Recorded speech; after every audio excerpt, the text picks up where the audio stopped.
चूहे के ऊपर। इतना बड़ा गणेश है और कल्पना करो जरा कितने से छोटे से चूहे के ऊपर कैसा बैठता होगा वो। गणेश जी कहना चाहते हैं दुनिया को, बोले भैया भले ही तुम कितने भी बड़े आदमी क्यों ना बन जाओ, पर बड़े बन करके तुम इतना भी छोटा हो जाओ कि चूहा भी तुम्हारा भार सहन कर सके। बड़े तो तुम बन गए हो। गणेश जी कहते मेरी तरह बड़ा बनो। कितने हैं, कितने बड़े हैं गणेश जी। सबसे पहले गणेश की पूजा होती है, ब्रह्मा विष्णु महेश की भी बाद में, सबसे पहले गणेश। देवताओं में अग्रगण्य है गणेश, देवताओं में बड़े हैं गणेश। पर गणेश जी कहते हैं मैं बड़ा होते हुए भी इतना छोटा हूं कि मैं चूहे के ऊपर बैठता हूं, मेरा भार चूहा भी सहन कर लेता है। ये कथा हमें सिखा रही है बड़ा बनना है तो गणेश जैसा बनो, पर उसी समय छोटा बनना है तो इतना छोटा बनो कि छोटे छोटे आपके जो गांव के लोग हैं वो भी आपसे मिल सके, छोटे से छोटा व्यक्ति भी आपसे मिल सके। अगर आप बन भी गए हो, बड़े बड़े मंत्री बन गए हो, विधायक बन गए हो, प्रधानमंत्री बन गए हो, पर इतना छोटा बनना भी सीखो कि छोटे छोटे लोग भी आपसे मिल सके। इसलिए गणेश जी चूहे के ऊपर बैठ गए। आपने देखा होगा गणेश का जो पेट है वो बहुत बड़ा है। क्यों है बड़ा? गणेश जी कहना चाहते हैं अपने पेट को बड़ा बनाओ और उसमें पेट में पचाने की शक्ति बढ़ाओ। जो लोग बड़े बनते हैं ना, दुनिया उनको सुनाती रहती है तैन करी क्या दुनिया में बड़ू बड़ी हो तो बड़ी करी क्या तैन कुछ नहीं किया। तो सबकी बातों की पचाने की शक्ति होनी चाहिए बड़े में। इसलिए पेट अपना बड़ा बना दो, कई के अंदर पचोने की शक्ति नहीं होनी। तो गणेश जी हमें सिखा रहे हैं बड़ा बन करके पचाने की शक्ति बढ़ाओ। गणेश जी के कान बहुत बड़े बड़े हैं, आपने देखे होंगे। गणेश का फोटो भी लगाया कहीं, या महादेव का दिख रहा। बोलो जय श्री राम। गणेश के कान बहुत बड़े बड़े हैं। गणेश जी हमें सिखाना चाहते हैं कि अपने कान बड़े करें, सुनने की शक्ति को बड़ी कर दो। जो बड़ा बनता है ना तैन लोग बहुत सुनोगा, इसलिए अपने कान बड़े कर दो। जितने भी सुनाए सहन शक्ति रखो अपने अंदर, बस सहन शक्ति। इसलिए कान बड़े कर दो भैया, सुनाते रहो। तुम जितना सुनाते हो सुनाते रहो। बोलो जय श्री राम। ये बड़े बनने के कुछ नियम हैं।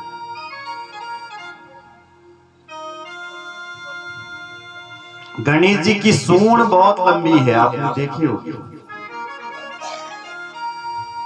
गणेश भगवान कहना चाहते हैं कि अपनी प्रतिष्ठा की सूंड लंबी बनाइए, दुनिया में अच्छे अच्छे काम करिए, अच्छे लोगों से मिलिए, अच्छी भाषा का प्रयोग करिए, शिष्टाचार से रहिए, तो लोग आपका मान करेंगे, सम्मान करेंगे। अगर आप यही खो देंगे तो कहां फिर मान सम्मान। प्रतिष्ठा की सूंड लंबी करिए, अच्छे अच्छे काम करिए दुनिया में। लोगों की बुराइयों पर नहीं, अच्छाइयों पर ध्यान दें, आपकी सूंड लंबी अपना आप हो जाएगी। तब फिर आपका लोग मान करेंगे, सम्मान करेंगे। उसी प्रकार जैसे गणेश जी की सूंड लंबी है, गणेश जी बहुत बड़े हैं, इसलिए ही तो लोग उनका मान करते हैं, सम्मान करते हैं। बोलो जय श्री राम। गणेश जी के एक हाथ पर लड्डू है। गणेश जी कहना चाहते हैं एक हाथ के धनी बनिए, यह हाथ हमेशा देने के लिए आगे बढ़ाइए। गणेश जी की आंखें बड़ी छोटी छोटी हैं। गणेश जी कहना चाहते हैं पेट बड़ा है, कान बड़े हैं, सूंड लंबी है, लेकिन आंखें मेरी छोटी है। दुनिया में सूक्ष्म दृष्टि बनाई, इस दृष्टि से जितना हो सके कल्याणमयी कार्य को देखें, इससे सूक्ष्म दृष्टि बनाओ। गणेश जी के 4 हाथ हैं,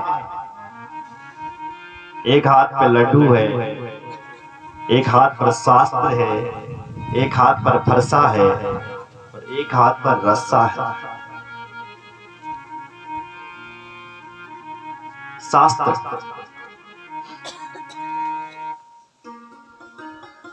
गणेश जी कहना चाहते हैं शास्त्र हाथ में क्यों रखा है? बोले इन शास्त्रों को सुनना चाहिए, जीवन में एक मंत्र चाहिए, बिना मंत्र का ये जीवन सुलभ नहीं, बिना गुरु का ये जीवन सुलभ नहीं। इसलिए गणेश जी के पास एक फरसा है मारने वाला, वो क्यों रखा है गणेश जी ने? गणेश जी कहना चाहते हैं हमारे जो दुर्विकार हैं, हमारे अंदर जो दुर्विकार आते हैं उनको इस फरसे से काटो। इसलिए गणेश जी ने फरसा रखा है। गणेश जी के एक हाथ पर रस्सा है। रस्सा क्यों रखा है? गणेश जी कहना चाहते हैं अपने जीवन में मर्यादा की रस्सी को लगाओ, इंद्रियों पर कंट्रोल रखो। इसलिए गणेश जी के हाथ पर रस्सा है। जय सिया राम। एक दांत है उनका, एक दांत के धनी है वो गणेश जी। बोलो जय सिया राम। इसलिए गणेश जी हमें बहुत कुछ सिखाते हैं। गणेश जी और हनुमान जी,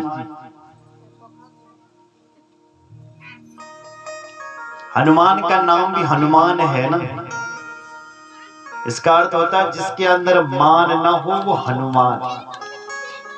मान मतलब अभिमान। भगवान कहते हैं यदि अभिमान आ गया तो मैं उसकी का एक तार ढीला कर दूंगा, सारा अभिमान तेरा धरा रह जाएगा। इस चीज का अभिमान करता है। अभिमान वो नहीं करते जो भगवान बने हैं, हनुमान बना है वो अभिमान नहीं करता।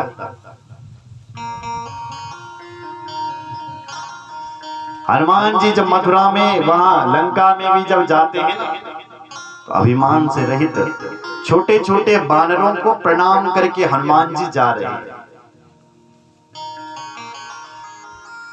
अभिमान से बिल्कुल रहित।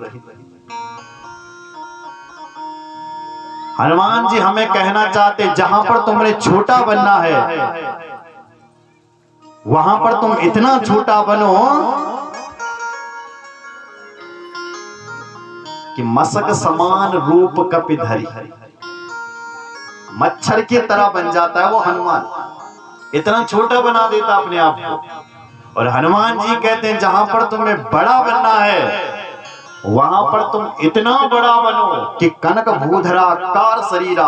हनुमान जी बड़ा बनते हैं ना तो आकाश भी छोटा पड़ जाता है हनुमान जी के सामने, आकाश में लहराते हैं हनुमान जी जब बड़े बनते हैं। और जहां छोटे बनते हैं वहां मच्छर की तरह। बोलो जय श्री राम। इसलिए ये जीवन अभिमान से रहित चाहिए। ये कथा जीवन को बदलने के लिए सिखाई जा रही है। अगर इस कथा को सुनकर के भी आपने एक भी मंत्र जीवन में नहीं लिया तब तो बेकार है। बोलो जय श्री राम। ये कथा जीवन को बदलने वाली है, विचारों को बदलने वाली है, विचारों को। एक कुम्हार था, कुमार मिट्टी के जो बर्तन बनाते ना तैते कुमार बना। क्या बात है?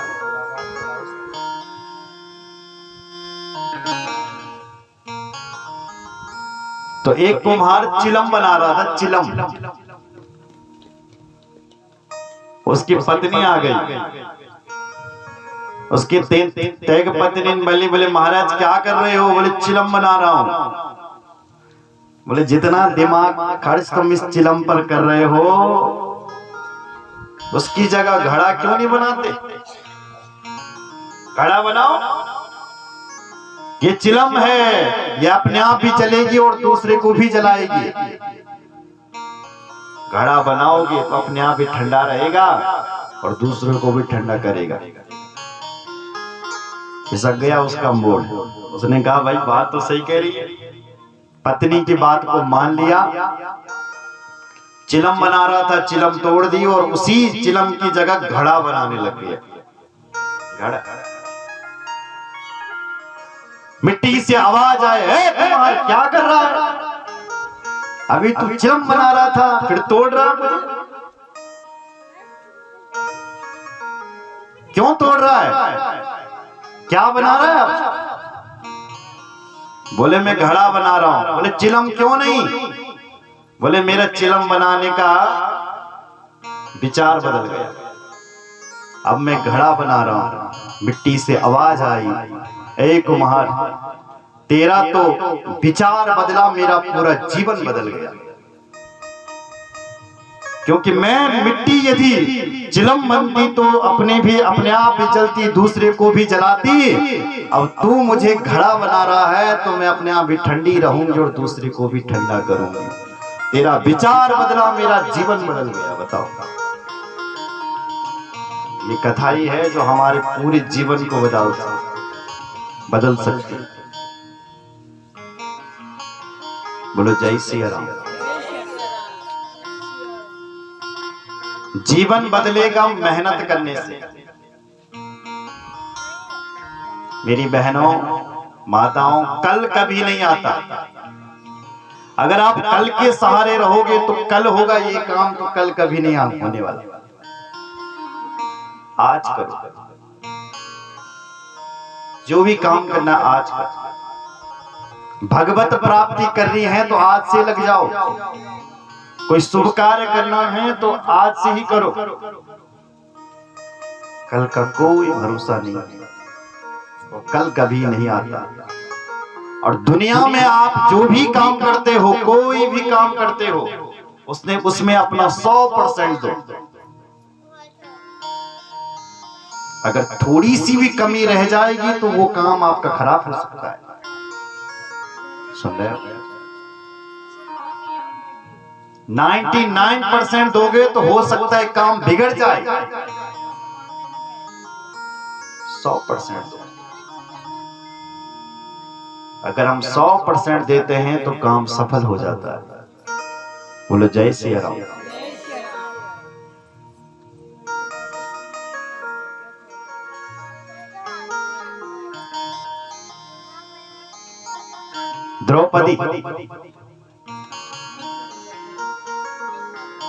द्रौपदी के जब वस्त्र हरण हो रहे थे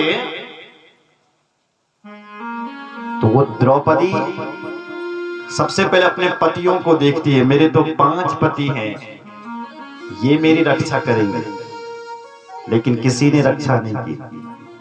पितामह भीष्म को देखा, उसने भी रक्षा नहीं की। द्रौपदी का जब सबसे मन हट गया कि कोई मेरा रक्षक नहीं है, तो भगवान श्री कृष्ण नजर आए, उनका स्मरण आया। और तब जब कृष्ण को पुकारा तब पूरी शक्ति लगा, हे प्रभु मेरा अब आपके अतिरिक्त कोई नहीं है जगत में, केवल मुझे आपके रक्षक, अपने रक्षक केवल आप ही आप दिखाई दे रहे हो। इसलिए हे भगवान मेरी रक्षा करो, रक्षा करो, रक्षा करो। भगवान को जब व्यक्ति पूरी तादाद शक्ति से पुकारता है कि हे प्रभु अब मेरा कोई जगत में नहीं है, केवल आप हैं, तो महाराज व्यक्ति सफल हो जाता है। सफल हो गई द्रौपदी। भगवान ने उसके वस्त्र हरण नहीं करने दिए और उसकी लाज बचाता। सीधी बात है कि जब तुम भगवान को जब पूरी शक्ति के साथ पुकारते हो तो वो परमात्मा तुम्हारी रक्षा करता है। सीधी बात है कि दुनिया का तुम कोई भी काम कर रहे हो, नेतागिरी कर रहे हो, कोई बिजनेस कर रहे हो, उसमें अपनी पूरी शक्ति लगा दो बस। जितनी तुम में शक्ति है पूरी 100% दे दो उसको, तो आप अपने जीवन में सफल हो जाओगे। विद्यार्थी हो तो पूरा समय दो, कोई आपको प्रथम श्रेणी से रोक नहीं सकता। जब हम पूरा समय देते हैं, थोड़ी कमी रह जाएगी तो गड़बड़ हो सकता है। रक्षा अपेक्षा मपेक्षा, वही सूत्र भगवान के लिए भी आया। जब हम भगवान को अपना रक्षक मानते हैं दुनिया में कि हे प्रभु मेरा तू रक्षक है, तेरे अतिरिक्त और कोई नहीं है, तो प्रभु हमारा रक्षक हो जाता है। और यदि हम रक्षक नहीं मानते तो फिर कोई रक्षक नहीं बनता। पूरी शक्ति के साथ उस परमात्मा को अपना रक्षक मानो। बोलो जय श्री राम। असंभव दुनिया में कुछ नहीं हो सकता, असंभव नहीं होता मानो। वो तो व्यक्ति की कल्पनाएं हैं, उसकी सोच उसको असंभव बना देती है, नहीं तो दुनिया में कुछ भी असंभव नहीं है। व्यक्ति बड़े से बड़े काम कर सकता है। देखो विज्ञान आज कहां बढ़ गया है, किसी ने सोचा भी नहीं होगा। जब कोई व्यक्ति सोचता होगा कि मैं कुर्सी उड़ा दूंगा, आदमी को उड़ा दूंगा, तो लोग हंसते होंगे उसके ऊपर कि कैसे ये आदमियों को उड़ा सकता है। आज बड़े बड़े जहाज हेलीकॉप्टर उड़ रहे हैं, तो इन लोगों के सामने भी असंभव आया होगा। आप अपने आप को छोटा मत मानो। आप जैसा व्यक्ति संसार में कोई है ही नहीं। आपके अंदर भगवान इतनी ऊर्जा दी हुई है, इतनी ताकत दी हुई है कि आप संसार में बहुत कुछ कर सकते हो, बहुत कुछ। बस आपके जीवन को बदलना पड़ेगा, आपकी सोच को बदलना पड़ेगा, सीधी बात है। दुनिया में जो सफल लोग हैं, मेरी बात ध्यान से सुनो, उनके पास 30 घंटे नहीं होते। जब प्रधानमंत्री बन रखा क्या उसके पास 30 घंटे थे? बिल्कुल नहीं। उसके पास 24 ही घंटे थे, और उसी 24 घंटे में उसने अपना विकास कर दिया। दुनिया के कोई भी सफल व्यक्ति है, ध्रुव है, प्रहलाद है, जो भी भक्तजन है, नामदेव हैं, ये सब कलयुगी भक्त है, गोकर्ण है। इन्होंने कुछ नहीं किया, बस मेहनत की और अपने काम को 100% दिया। तुम जो भी काम करते हो, भगवत भक्ति करते हो, प्रभु की आराधना करते हो, संगीताचार्य हो, कुछ भी हो, 100% दो तो तुम अपने जीवन में एकदम सफल हो जाते हो। बोलो जय श्री राम। तुम्हारे साथ कोई नेगेटिव व्यक्ति नहीं चाहिए। दूसरी बात है, संघ का बहुत प्रसंग लगता है।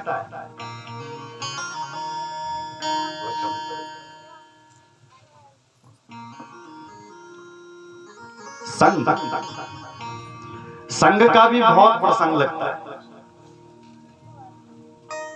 काजल के साथ खेलोगे तो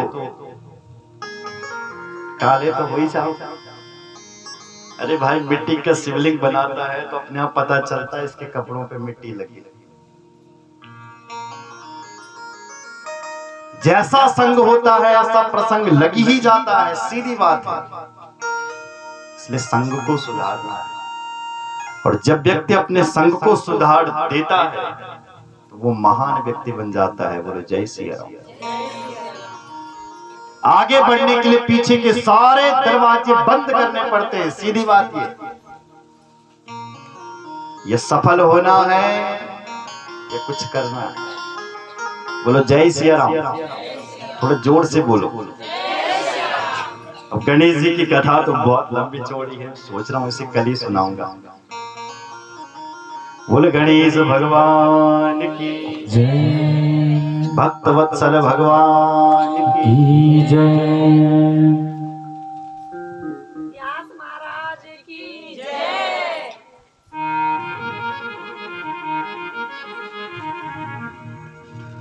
बोल भक्त वत्सल भगवान की जय, गंगा मैया की जय। आज समय पूरा हो गया, शेष चर्चा तो कल ही होगी, और कल के लिए हमें यजमान भी चाहिए। हमारे आदरणीय प्रमुख जी आगे आएंगे।